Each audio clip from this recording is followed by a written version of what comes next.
नमस्कार विद्यार्थियों, सागर GS world के ऑफिशियल यूट्यूब चैनल पर आप सभी का स्वागत है। जैसा कि आपको पता है कि हमारी एक सीरीज चल रही है जिसमें हम आपको फिजिक्स के 1000 क्वेश्चन करवाने वाले हैं। तो अब तक के 4 पार्ट हो चुके हैं जिसमें हम अब तक 331 क्वेश्चन पढ़ चुके हैं। आज हमारा क्वेश्चन नंबर 332 से शुरू होगा, जैसा कि आप स्क्रीन पे भी देख पा रहे होंगे।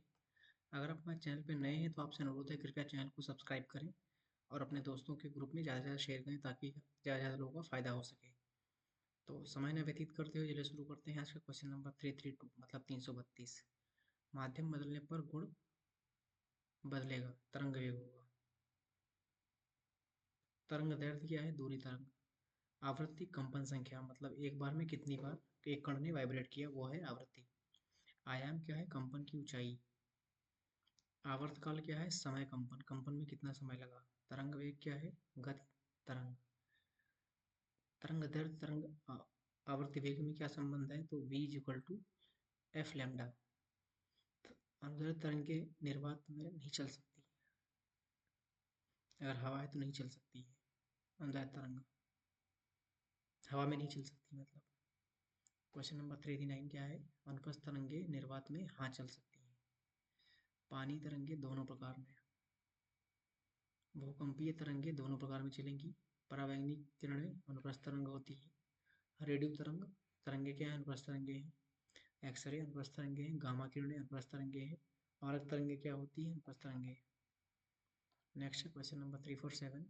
सभी विद्युत चुम्बकीय तरंगे अनुप्रस्थ तरंगे होती हैं, बिल्कुल। सभी यांत्रिक तरंगों को माध्यम आवश्यक होता है, हाँ बिल्कुल आवश्यक होता है। तरंग की ऊर्जा आयाम पर निर्भर करती है। तरंग की गति बढ़ाएं तो माध्यम बदलना है। अलग आवर्त तरंगे एक समान गति। ध्वनि की गति किस पर निर्भर करती है? माध्यम तापमान पर। ठोस में ध्वनि की गति सबसे तेज होती है। द्रव में ध्वनि की गति मध्यम तेज होती है। गैस में ध्वनि की गति सबसे धीमी होती है।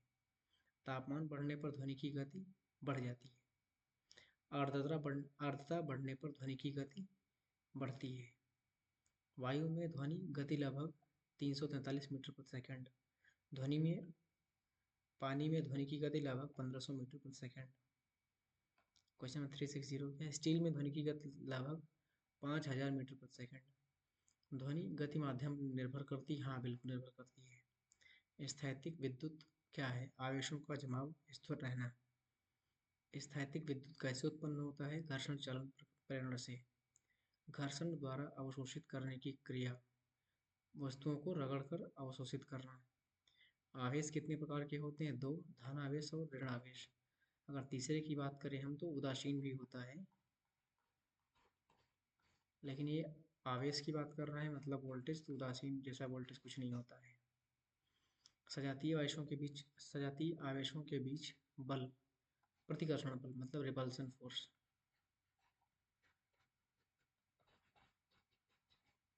विजातीय आवेशों के बीच आकर्षण होता है, जैसे कि अपोजिट सेक्स में जैसे मेल फीमेल होता है तो इनके बीच में आकर्षण होगा।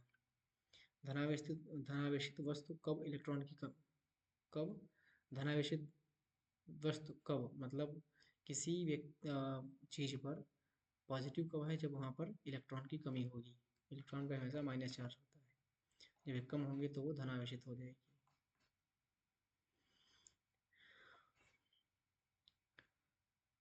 ऋणावेशित कब होगा? जब इलेक्ट्रॉन की अधिकता हो जाएगी। स्थैतिक विद्युत के उपयोग फोटोकॉपी और स्प्रे प्रिंटिंग में। स्थैतिक विद्युत के नुकसान: बिजली का झटका, आग। विद्युतदर्शी इलेक्ट्रोस्कोप का उपयोग आवेश का पता लगाना। विद्युतदर्शी कैसे काम करता है? तो आवेश से पत्तियां अलग होना। नेक्स्ट है क्वेश्चन नंबर 374। आवेश का एसआई मात्रक कूलाम होता है। आवेश की मात्रा कैसे मापते हैं? विद्युतदर्शी, कूलाम, मीटर। आवेश के संरक्षण का नियम: आवेश को न बनाया जा सके न नष्ट। कुचालक पदार्थ क्या होते हैं? विद्युत प्रवाह नहीं करते, मतलब जो 100% इंसुलेटर होते हैं, इनमें फ्री इलेक्ट्रॉन मूव नहीं करते हैं। सुचालक पदार्थ क्या होते हैं? जो विद्युत को प्रवाह करते हैं, इनमें फ्री इलेक्ट्रॉन मूव करते हैं।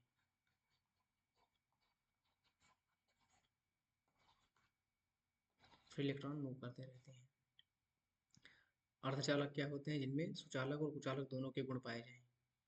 एक तापमान तक ये कुचालक होते हैं, एक तापमान के बाद ये सुचालक जैसा व्यवहार करते हैं। आवेशित करने की 3 विधियां क्या है? घर्षण, चालन, प्रेरण। भू संपर्कन क्या है? पृथ्वी में आवेश का प्रवाह। विद्युत आवेश क्या है? पदार्थ का गुण, विद्युत बल। कूलॉम का नियम क्या है? आवेशों के बीच बल। कूलॉम के नियम की गणितीय सूत्र क्या है? F इज इक्वल टू के Q1 Q2 upon are square. Coulomb के नियम स्थिरांक मान कितना है? 9 इंटू 10⁻19 न्यूटन मीटर स्क्वायर पर सी स्क्वायर।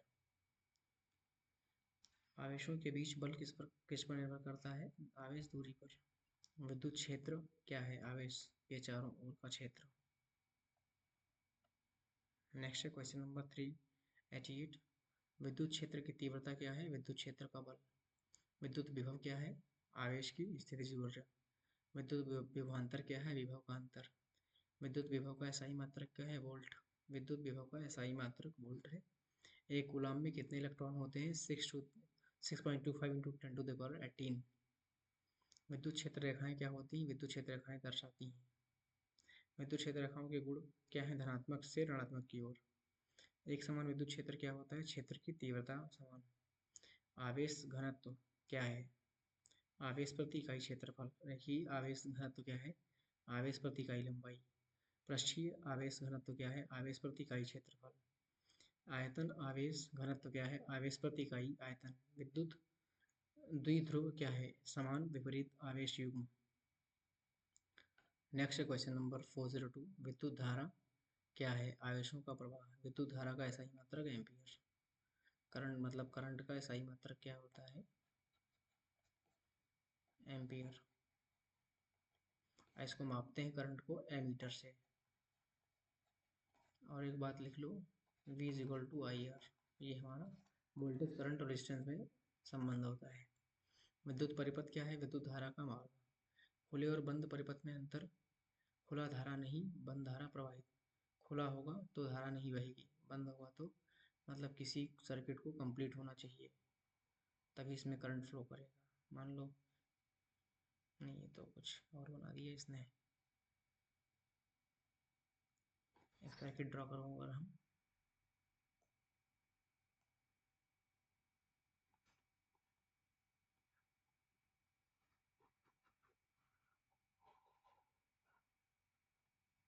यहाँ पे वोल्टेज हो गया, रेजिस्टेंस हो गया, तब इसमें करंट इधर से फ्लो करेगी आई।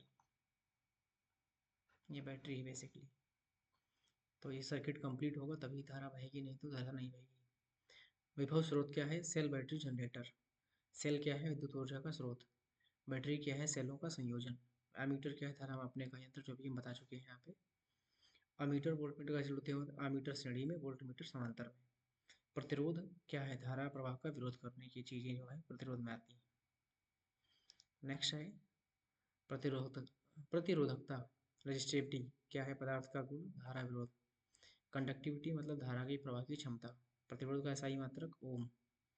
प्रतिरोध का एसआई मात्रक ओम है। प्रतिरोधकता का एसआई मात्रक ओम मीटर। चालकता का एसआई मात्रक सीमेंस प्रति मीटर। प्रतिरोध किस पर निर्भर करता है? लंबाई, क्षेत्रफल और तापमान। ओम का नियम क्या है? V equal to I R. Ohm के नियम का गणितीय सूत्र, ये भी एक ही, दोनों का एक ही मतलब है। ओम के नियम की सीमाएं क्या है? तापमान स्थिर रहना चाहिए, अगर तापमान वेरी करेगा तो ओम का लॉ जो है वो काम नहीं करेगा। प्रतिरोधक का श्रेणी क्रम संयोजन एक के बाद एक, मतलब जैसे एक सर्किट में ये कोई एक सर्किट है, तो ये R1 हो गया, R2 हो गया, R3 हो गया, ये कुछ इस टाइप का सर्किट है। तो श्रेणी क्रम में तुल्य प्रतिरोध कैसे ज्ञात करें? तो R1 प्लस सबको जोड़ देना है बस। और समांतर में क्या होगा? तो इसको 1/2 से, मतलब 1/R1 plus 1/R2 plus 1/R3 ऐसे आएगा। प्रतिरोधकता क्या है? विद्युत प्रवाह में प्रतिरोधक। नेक्स्ट है क्वेश्चन नंबर, कार्बन प्रतिरोधक क्या है? कार्बन से बने प्रतिरोधक। कार्बन प्रतिरोधक में रंग कोड प्रतिरोध का मान दर्शाते हैं। तापमान पर प्रतिरोध कैसे निर्भर करता है? तापमान बढ़ने पर प्रतिरोध बढ़ता है। धारिता कैपेसिटेंस क्या है? आवेश जमा करने की क्षमता। संधारित्र क्या है? आवेश जमा करने का उपकरण। संधारित्र का उपयोग क्या होता है? ऊर्जा संचय, फिल्टरिंग। धारिता का मात्रक फैराडे। समांतर प्लेट संधारित्र की धारिता C = एप्सिलॉन A/d। संधारित्रों का श्रेणी क्रम संयोजन एक के बाद एक। संधारित्रों में का समांतर मतलब एक कैपेसिटर की बात कर रहा है, समांतर समान विभव पर। श्रेणी क्रम में तुल्य धारिता 1/C1 = होता है 1/C1, 1/C जो होगा 1/C2